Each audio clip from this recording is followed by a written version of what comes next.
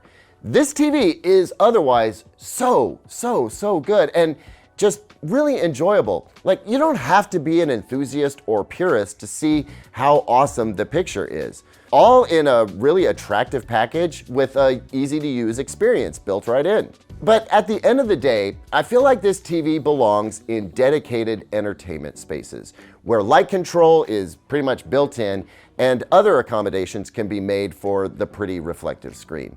And sadly, that makes for a pretty niche group of folks for whom this TV would be my top recommendation.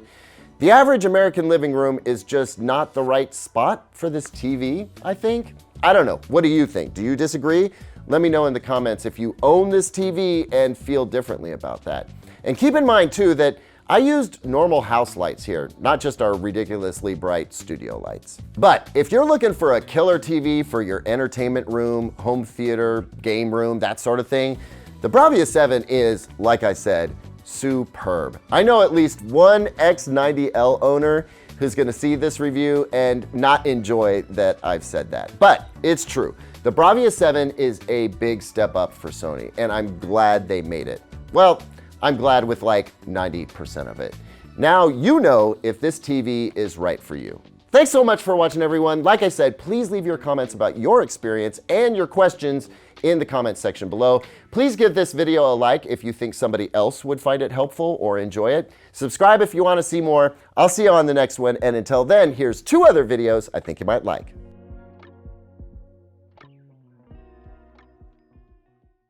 A plus plus plus plus plus plus plus blah, blah, blah, blah.